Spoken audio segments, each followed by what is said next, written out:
Good morning my dear same stars. बच्चों, आज हम हिंदी प्रतिभा पुस्तक के अंतर्गत कविता आज तिरंगा फहराता है पढ़ेंगे। इस कविता के रचयिता संजीवन मयंक हैं। बच्चों, पिछली क्लास में हमने इस कविता के पहले पद्यांश को पढ़ा था। इस पद्यांश से हमने यह जाना कि तिरंगा हमारे देश की आन बान शान है। इसकी आज़ादी के लिए बहुत से वीरों ने अपने प्राणों की आहुति दी है, इसलिए हमें तिरंगा का सम्मान करना चाहिए।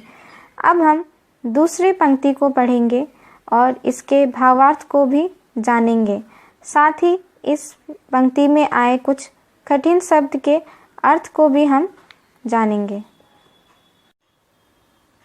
गांधी, तिलक, सुभाष, जवाहर का प्यारा यह देश है, जियो और जीने दो का सबको देता संदेश है। लगी गूंजने दसों दिशाएं, वीरों के यश गान से हमें मिली आज़ादी, वीर शहीदों के बलिदान से।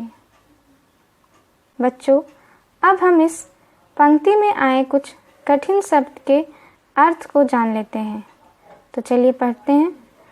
प्यारा, प्रिय, संदेश, सूचना, गूंजने, गूंज, यशगान, महिमा का वर्णन करना, बलिदान, कुर्बानी, शहीद, अपने देश के लिए मर मिटने वाला।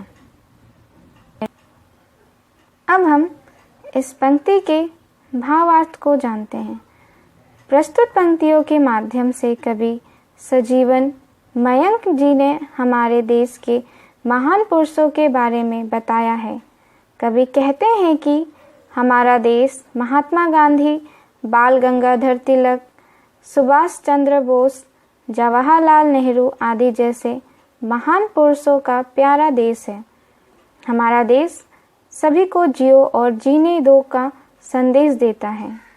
भारत एक ऐसा देश है जहां मातृभूमि की रक्षा के लिए वीर जवान हंसते हंसते अपने प्राणों का बलिदान दे देते हैं। इन्हीं बलिदान के परिणाम स्वरूप हमारे देश में तिरंगा पूरे आत्मसम्मान के साथ फहरा रहा है, जिसे देखकर सभी दिशाएं उन वीर सपूतों का गुणगान कर रहे हैं। अतः हमें जो आज़ादी मिली है उसका सम्मान करना चाहिए, क्योंकि इस आज़ादी के लिए बहुत सारे वीरों ने अपने प्राणों की आहुति दी है।